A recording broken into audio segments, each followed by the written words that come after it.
Neil, what are we talking about in this week's Ask GMBN? Well, we're talking valve caps, roadies, and how to impress girls. Nice, well, let's get straight into it because there's loads of questions. Right, first one comes from Graham, and he's got a great choice in bikes here. He's got a Scott Genius LT Plus, just like mine, and he says he's only 72 kilos, but he's finding that to stop the front end bouncing, he's having to run really low pressure in the front tyre.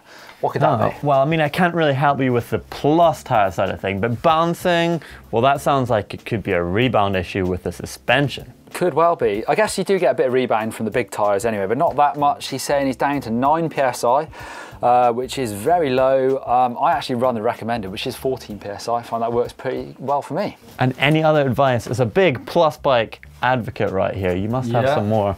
I run both front and back 14, and that works perfectly on the big tyres. And do you know your rebound settings? I don't, but I like my rear shock really slow and my fork a little bit quicker, if that's any use.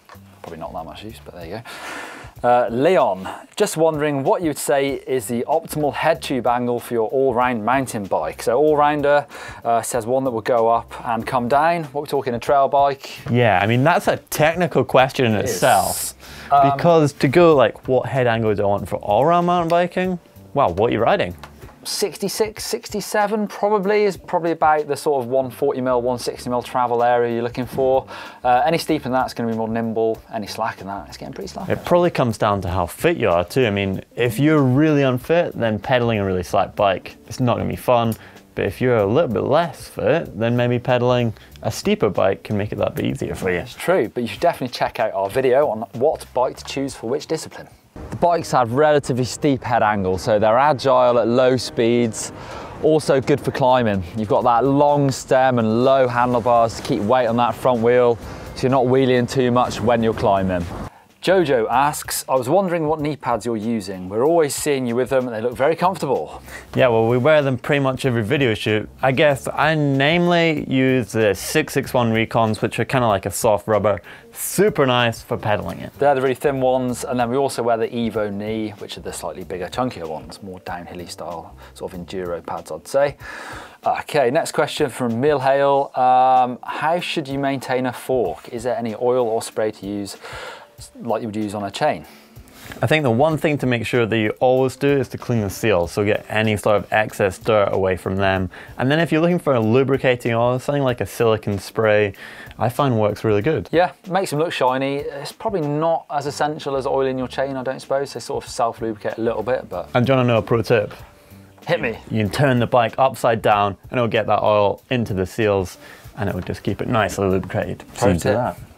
Well, guess what? On this week's Ask, we've got an answer. We're not giving answers, we've got an answer. That's unusual. So, okay, Adri, Mr. 8, last week we talked about XL long travel 29ers, yes. And we said we don't really know of them, any, except for the Evil. And we've got an answer, so Specialized making enduro in XL. There's probably a few more out there. Maybe they could leave some more comments down below. And if you're looking for an XL bike, you might find it there. Next question comes from Wiz Ted. The roadie mob on GCN did an injuries video a while ago. How do your war wounds compare? Do you want to start off? Oh, I think the roadies have it worse because they hit tarmac. Well, they just get gravel rash. That's true. I think Matt Stevens has got a lot of broken things. Yeah, but he can't even clip in. That's true. I've hit my head quite a few times. I've separated both my shoulders. I've broken both shoulders. Dislocated fingers. I've got a torn cruciate ligament. That's about it. Yeah, what I've got to say about Neil, right, is that you'll be talking about, hey, I think I'm doing this, and you'll go, oh yeah, I did this once and I had a great story, and then it's actually an injury story, and you're like, oh, I don't really want to do that. Yeah, it does happen, especially racing downhill for a long time. You're pretty much always beating up when you're doing that. You had any major ones?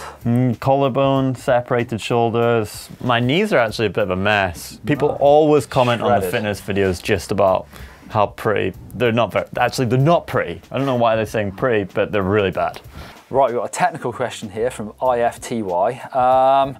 He wants to know, will he be able to feel the difference between two bikes, where one has chainstays of 425mm and the other has 430mm chainstays? I'm gonna say yeah. Ooh, it's a tough one. I would guess it depends how sort of in touch with your bike you are. Would you notice the difference between 2 PSI in the tyres? Yep. If so, then you probably would notice that. If not, then probably not.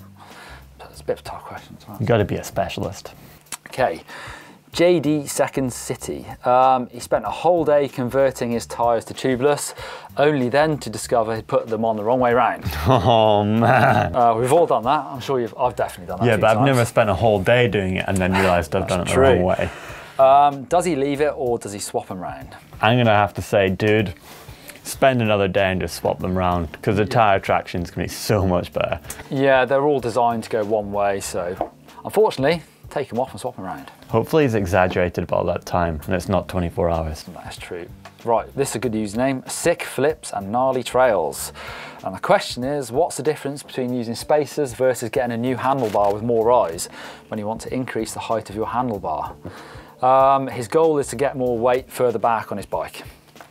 I'm probably going to say that you want to get a higher rise handlebar, and we were talking about this, and I gave you a reason, you're like, really? Yeah, nerd status here. Yeah, so if you actually get more spaces underneath your stem, you're raising it up, but you're also pulling yourself further back, so you're changing the top tube length. Makes sense, I suppose, because your steering tube angle is going to come back. Only a little bit, I would say. Yeah, but every little helps, and when you want a big bike. However, his goal is to get more weight further back, so I don't know. It's a very close one there. I think higher rise bars look better than having loads of spaces underneath your stem. This is true. Yes, right. Exo Productions. He's lost his valve cap on his rear shock. Is it safe to ride the trails without it? No, it's going to explode.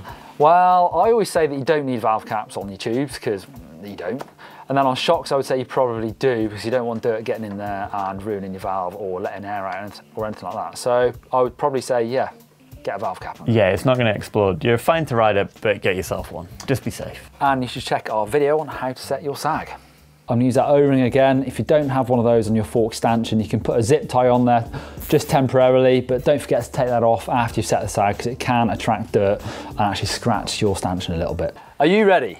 For? Well, you look ready. The quickfire round. Whoa. Cool. What happened there? That was explosive. John Galvin, can you do a video on how to build a dirt jump? Yeah, get Blake to do that, I guess. He's the man, isn't he? It's coming soon, actually. Yeah, that one. Kyron, if you're going for a long ride, which would you choose if you'd only pick one? A bag of zip ties or a roll of duct tape? Well, neither. I'd always go 60 to 80 grams of carbohydrates. Duct tape. I'll take the duct tape. John Apples, what kind of bike should I get if I want to impress the one girl in my class? I'm going to say an enduro bike. You want at least 160 millimeters of suspension. Oh, I'm going to say fat bike. It's obvious. Fat bike. You get all the girls. The Finnish Crash. What is your least favourite thing about mountain biking? There's nothing, actually. I don't like cleaning all my kit. That's a bit of a pain. Yeah, apparently I'm not good at that. No. Okay, HC Lee, will you guys do a Type A bike show video? Yeah, some roadie dude did it, I think. Done it. Cy Richardson did one for us, so check it out. Something you don't see a lot of on this channel, but somewhere I feel very at home, in fact. Lycra. Oh yeah. What do you mean I can't have lycra in this video? What are you talking about? Oh, wait. Can I have bar ends? What? Not even bar ends? What are we going to do then? Okay, it's time for Correct Me If I'm Wrong. If you've got any questions, sort of if you want any skills advice, now is the time to send your videos in and we'll have a look and give you some. Yep, send them to ask@gmbn.com. First one this week is from Henry Anderson, and he says, what should I practice? I can do jumps and not drops. Okay. Right, Scotty, I've watched this one already. Well, it sounds like amusing. he needs to practice doing drops starting. Was that wrong? I think that was wrong. I think that's definitely in the wrong category, yeah. Well, I would say your first mistake is you're trying to ride wood in snow. It looks dangerous, it's really slippy. You can see you sliding around before you even get there, just about to get your foot on. So I'd say if you're going to do it, clear the snow off that bit of North Shore first. See how he's riding in snow? Oh. Would a fat bike help? Yes, there's your mistake. Get a fat bike.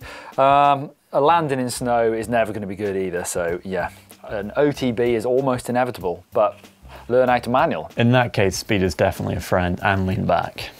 Yes. Okay, next one comes from Liam, and this is in Israel. He's hitting this step up. He's asking on some advice on his technique. Oh, it's coming in pretty fast. Yep, looks like super dry. There's a takeoff. Oh, we're in slow-mo. Nice, Boom. Nice hop technique up to get up there. pulls the bike up, and actually only just makes it. Good technique, I would say. What do you think? A bit more speed? I think a little bit more speed, because he got the hop technique right, but you could definitely sort of preload that suspension loads more, so you can really get an extra bit of boost, clear it up, and next time have no problems. Nice one though, I really like that. Very good. Keep sending your videos and we'll try and help you guys out. That's it for this week's Ask GMBN. Keep leaving your questions down below in the comment section. And don't forget this globe that's going to appear right here. Click on that to subscribe, because you'll never miss a video from us again. Definitely do that if you haven't done already. And click over here for how to ride blind drop-offs. And if you want to know more about that Type A tech with Cy Richardson, then click right here. Give us a thumbs up if you found this Ask GMBN useful. And we'll see you again this time next week. See ya.